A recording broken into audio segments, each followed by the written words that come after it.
From 4 representatives is now 2 club sides that will fly the flag of Nigeria on the continent. Goodbye to Remo Stars, goodbye to El Kanemi, but Rangers is still in there, and Enyimba will join in the next round of qualifiers. Yes, it's a sad one for Remo Stars, a sad one for El Kanemi, but hey, football, it is what it is. Welcome to another exciting edition of Sports Pizza. My name is Edwin Onyebolise. It is the show that gives you all of the latest juicy information and, of course, top-notch analysis from the world of sports, both locally and internationally. We have a lot to unpack on the show today, from football to Formula One, and of course, there's plenty of European football on the show today. I don't do this alone. I have David Abbey with me in the studio, and together we'll make sense of all that we have in store for you. But first, let's go on a break, catch our breath. When we come back, the show continues. It is Sports Pizza. Don't change the channel.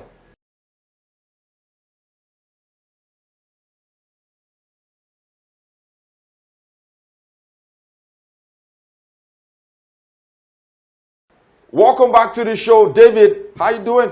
Edwin, a pleasure to be here as always. I am still trying to wrap my head around the fact that Hendrik has gotten a La Liga goal before Mbappe. If I'm putting my smart money will not be on Hendrik. But hey, football sometimes has a way of painting these stories. Hopefully Mbappe doesn't go 007 like the popular social media trend is. But I think Carlo Ancelotti has a lot of work to fine-tune those 3 attackers. But luckily they got a win, so season kick started for them. All right, we'll get to that in a moment. But first, let's start from the home front. Remo Stars, like we predicted, went to Morocco, but couldn't get the job done. Lost 2-0 on the night. Familiar feelings for Nigeria club sides. Yeah, absolutely. I mean, the results familiar, the performances familiar, the whole atmosphere surrounding you come. Your home fixture, you win 2-1, you allow the opponent score a crucial away goal, and then you go away and then you struggle to even get a goal. So how do we let teams come here and score, and then we go away and we cannot even get a goal? I mean, 2-0, the scoreline that knocked them out, and they can cry all they like about how it went, but the performance was what produced the result that they got. Unfortunately, they have to try again next season. The highlights, the talking points from this game, David, it's not the performance, not the scoreline, but the talking points in this game. It's not the results, in my opinion. It's not the performance, in my opinion, even if they matter. But that controversial penalty, was that a penalty? Because Remo Stars were still in the game. At 1-0, it was finally poised.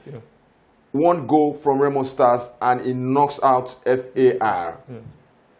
Where do you stand? Was that a penalty? And if it wasn't a penalty, how did you arrive at a decision like that? I mean, for me, it was not a penalty. In no way or manner was that a penalty. I mean, if you had to watch that video like 4 or 5 times to actually see the contact that the referee thought he saw, but that was not a penalty. And three letters, VAR. I don't know why how long it will take us to get VAR in our continental competition. I don't know how that's the only way to help these referees, because we've seen, we saw them at the Nations Cup. We saw that the referees were, with the right technology, they were able to use it very well. But you now come to the continental competitions for clubs, and then we don't have this technology to help the referees. I think we'll keep getting issues like this. Are you buying into the conspiracy that CAF sort of favors North African clubs? No, it's not a conspiracy. you can call it a conspiracy, but there's a lot of fingers there's a lot of lines pointing that direction. We don't want to go into all of this, but we know how North Africa, especially Morocco, how they struggled over African football. The CAF presidency and everything that surrounds it. So I think there's a lot of that involved. For Remo Stars, I hope that they write to CAF, they protest. That wasn't a good look on CAF. The video has gone viral, and be rest assured that the rest of the world will wake up to see that particular one. Not a good one. For El Kanemi, it was a poor one, David. Benin, I don't understand. So, no disrespect to Benin Republic and the football community there, but we shouldn't be losing the first hurdle. You don't lose to a club from Benin Republic. I mean, we shouldn't lose to a club from Benin Republic. Yeah, we shouldn't. But, I mean, football has gone past names, and it's about how let me just put it on the lighter note. The fact that we lost our manager and then he went to Benin Republic and took that same Benin Republic national team to defeat us in the Nations Cup qualifier. So I think in World Cup qualifier, sorry. So I think it's a long way to go. I think Nigeria as a whole, our club football, we need to fix our league. The fact that the league is, we call it professional, but I don't think our league is professional. And when we go on the continent, we face people who actually run professional leagues. I think we struggle a lot. We do. But in all of this, David, we have two representatives still on the continent in the CAF Champions League, Rangers. Let's talk about them before we go forward, because they'll be facing Sagrada in the next phase of qualifier. What did you make of their performance? Ended 1-1 against a club from Comoros. Another disappointing one, David. Yeah, absolutely. Disappointing. The levels were very low. I mean, they had the luxury of playing the two legs on at the Gozo Lakwabio Stadium, because the Comoros team couldn't play at home. So I think, but the 2-1 over 2 legs against it, it's terrible. I mean, for the champions of the Nigerian league, I think a lot is still left to be desired. Hopefully, they don't get knocked out in the second round, but I see it coming. I don't want to be a prophet of doom, but I see it coming. They face a club from Angola, and you know that the Angolans can be very, very good. They run a professional league in Angola. For Inyimba, they face Eto'o Filante in the next round of qualifiers. Remember, they were given a bye because they're one of the top-ranked team on the continent. Before we leave Nigeria, David, let's tell our viewers that the FIFA Under-20 Women's World Cup starts this weekend. But the Falconets will be in action on Monday against South Korea. After that, they take on 3-time winners Germany. What are you looking forward to? Remember, the Falconets are 2-time runners-up at the FIFA Under-20 Women's World Cup. Yeah, 2 times runners-up. And one of those runners-up was to Germany. I still remember that picture. That was sister to Shola's David, and she was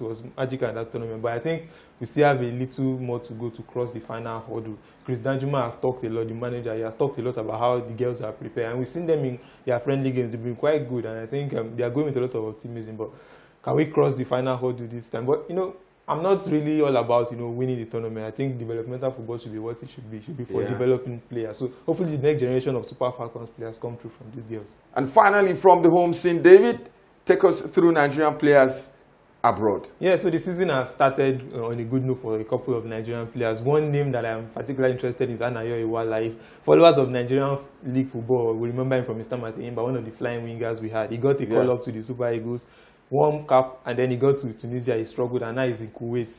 You may say it's Kuwait, but hopefully he's one of the wingers who really thrilled, and he felt like he was going to make himself a mistake in the Super Eagles. But it was good for him. He got a goal over the course of the weekend for his team out Kuwait, and hopefully you have a good season. Tolu Aroko Dare, this is one player I've talked about multiple times on this show, and I keep talking about it because I think this season is starting on a good note. I think it was criticized by a popular, one of the legends of Genk, that is not living up to the expectation of ironically Paul Onuachu. But he has said he's not Paul Onuachu, but he has started the season with 3 goals in 4 games. Hopefully he'll fire them to maybe a league title or European qualification. And then we have Olisa Onda of Orlando Pirates, you know, after the move from Aqua United to South Africa. He has made a name for himself in South Africa, very sorry. And there's been rumors that he's been included in the squad for the next round of Nations Cup qualifiers in Nigeria. So it's a good one for a nice trajectory, leave Nigeria, go to South Africa, and then Super Eagles. So those are the players that have started the season on a good note. All right, so finally we're leaving the home front and we're going straight to the Netherlands. And it is the Dutch Grand Prix after a 36-year hiatus. It returned to the F1 calendar in 2021, and one man has dominated the race up until 2024. I'm talking about Max Verstappen. Lando Norris, his first win since that Miami victory in May.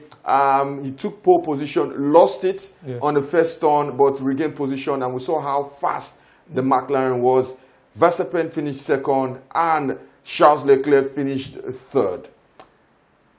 What is wrong with Red Bull? Is it a case of Red Bull having internal issues, or a McLaren that has stepped up to the plate? I mean, it might sound like a cliche, but it's a bit of both. I think at the time that Red Bull is actually declining is when, you know, McLaren seem to be getting into their groove. You know, I mean, when I looked at that after following the race, when you look at the race, the final lap, to think that McLaren actually set, Lando Norris set the fastest time on that race on the final lap, which means there was still more to go that he could have offered, and the pace was just 22 seconds difference, almost 23 seconds. That's one of the That's 22 F1, seconds in F1 is like a gap of 30 kilometers. Let me just put it that way. Yeah, it's a big deal. It's a big deal. That's the difference, and I think Red Bull have identified a lot of issues, and it was actually a cause of concern, but now it's actually a big worry. Everybody's talking about it, and I think Christian Horner, the club principal, so he has said over the race they used 2 specifications for the car. I think Carlos Perez drove one one car specification, then Max Verstappen drove another. So they had to check to see what they can do to actually balance it out. But they are saying that there's a lot of problems. 5 races now, Max Verstappen has not gotten a victory, the longest run since 2020. To think that even on his home soil in Van der Voort in Netherlands, he has been dominant 3 races, and he has won the last 3. And now to now lose this one, I think there's a lot of worry for them. But I'm happy that McLaren are giving a fight. And I think Constructor Championship is 30 points difference now. On the drivers standing 70 points. So they are closing the gap.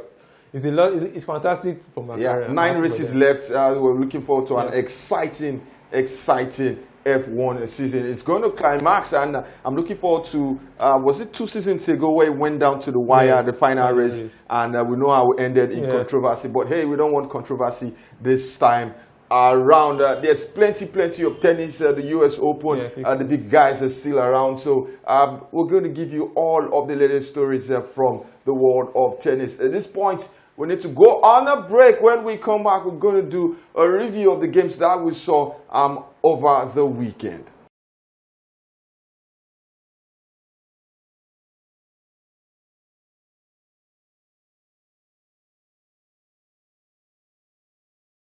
Welcome back to the second half of the show. It is still Sports Pizza. If you're joining us for the very first time, remember to give us a follow on our social media platforms. The handles are now showing on your screen. David, let's start with the Spanish La Liga.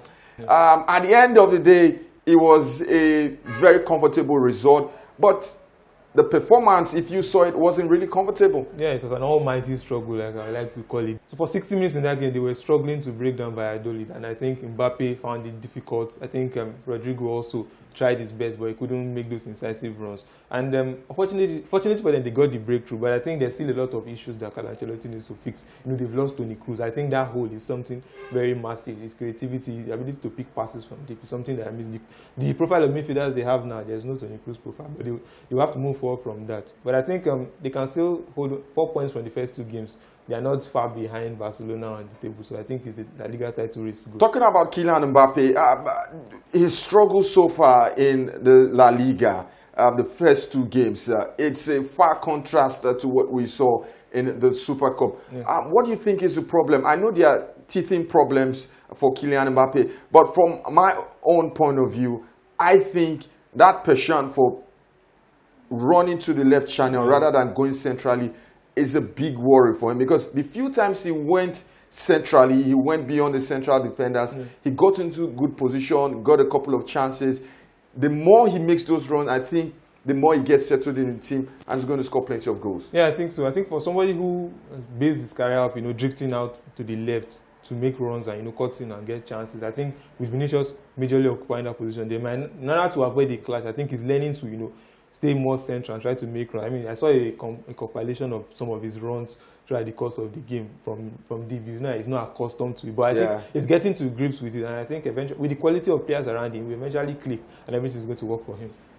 So, before the season started, the consensus was, it was going to be Real Madrid strolling to the title, but it's back-to-back wins for FC Barcelona, identical scorelines 2-1. Have you been impressed with what you've seen so far, and can they maintain this momentum in the coming weeks? Maintaining this momentum, I'm not sure, but I think I've been impressed. I think Lamine Yamal, is there any 17-year-old better than this boy on the planet right now? I don't think so. I think his quality. Madrid will tell you they have Hendrick. they are not in the same school. They are not in the same league. They are not in the same league. But I think to show you that how important, it's very important to how that team is going to play. The number of chances he creates for them from out wide. I think Lewandowski is going to feed off the service. A lot of their players are going to feed off his service. And I think Hansi Flick is trying to build his team around, which is a good one. In midfield, I think they lost Gundogan, but I think if Frankie de Jong, Pedri can stay fit, I think they will have some solidity in midfield. In defense, I think they will still be a little bit all right. So I think you just need to put everything together and just try to get wins as much as possible, maintain this momentum, and see how far they can go. All right, from there, let's go to the English Premier League. David, I'm going to put you on the spot. I know you're an Arsenal fan. So I'm going to ask this question. The first 2 games of this season, who has impressed you the most? Liverpool, Man City, or Arsenal? For me, I think it's Liverpool, based on the expectation I had, for them. They had a manager who has spent a long time, who left, and Slot came in. He has not brought in any signings, but I think he has. We need to remember that this squad is the same squad that Klopp actually left behind, so it's not a bad squad. So Slot just needed to do 1 or 2 things different. I think Jamie Carragher summed it up perfectly. He said, "This is Manchester City like Liverpool. We are seeing Liverpool will not be as exciting as, but they'll be efficient. Maintaining possession. On that club they were very direct. going direct, but with and a slot they are more the extra pass, trying to create, trying to hold possession more. And I think eventually Liverpool fans will grow to enjoy what they have because they still get the job done at the end of the day. Salah seems to be in his best form at this moment in time. It seems the new haircut seems to be doing him some justice, I think. And then Trent Alexander-Arnold also, he was taken out of the game at halftime and he felt disappointed. But I think everything's coming together for Slot. All right, let's talk about Chelsea Football Club. Lost to Man City on the opening day, struggled against Everett in the Conference League. But where did that performance come from? What happened? Like, Chelsea in the second half were devastating. Madueke got a hat-trick. Cole Palmer got a goal and a hat-trick of assist. Has he stumbled on a starting 11 going forward? I don't think so. I think the quality that Chelsea have in attack, when the second half, when they decided to bring in players like Pedro Neto, Joao Felix, you felt, oh, the attacking quality is there. It just needs to put everything together. But I think they won't have games like that Wolves game on a regular. If you look at the first half in contrast to the second half, you understand that the Wolves that came in the first half is not the Wolves. I don't know if they took a little bit of their foot off the gas or they give too much respect to Chelsea. But I think Chelsea won't have a lot of these games. But they can rely on their attack to build them out a lot. And Cole Palmer has shown that last season was not a fluke. He's ready to go this season, but their defense still remains a major issue. The question to Arsenal coming into the season is, can they maintain the title challenge? Yeah. Was that Aston Villa performance the answer to that question? The performance was not the answer, but the result was the answer. I mean, contrast to last season's performance when they lost at Villa Park, the performance was exactly the same. The only difference was the chances that Villa missed was what Arsenal missed last season and cost them the result. So it was a mirror results. Just the performances were exactly the same. We have come to expect the same from Arsenal. It's just the results, if they can keep getting results when they need it, that will now propel them to the title they think they deserve. And finally, David, from the English Premier League, let's quickly touch on Manchester United. I saw a stats that said Erik ten Hag has lost more away games in the Premier League than he has won. Yeah. Again, will Sir Jim Ratcliffe rue the decision to extend his contract? I mean, to put it in context, they won 16 games away from home since 10 October. They've lost 17. So that tells you how bad they've been. And I think away games, in contrast, Arsenal have not lost an away game at all this year. So that tells you how, away performances in the Premier League have a long way to show how good you are, because you can't all the time have the comfort of playing at home. You go away where it's uncomfortable, you have to bring your best, but they've not shown anything close to that. But I think Ratcliffe eventually is going to rule this decision. I think my smart money is on Ten Hag being asked to leave before December. I don't think he's going to make it to Christmas, hopefully. All right, let's go to the German Bundesliga. David, wasn't the type of performance that Bayern fans would have expected, but hey, it was important that he started with the win. Yeah, it was important he started with the win. I think he's having a huge target on his back. He has a huge weight of expectation coming into Bayern Munich. Everybody is still scratching their head how he got the job, and I think he has a lot of points to prove. But they got a good result at the end of the 3-2. This was an almighty struggle against VfL Wolfsburg. All right, my producer just told me that we need to leave the studio right now, David. They say time flies when you are having fun. Remember, in a couple of days a week, the Super Eagles will be back in camp because the AFCON qualifiers is around the corners. What is the latest with regards to the vacant coaching position? I will give you all of the updates on Sports Pizza. This is where we leave you with our video for the week. Remember to follow us on our social media platforms. From me, Edwin Onyebuli said, do have fun. And of course, David, thanks for being around. Always a pleasure, Edwin. And from Abe David, it's goodbye.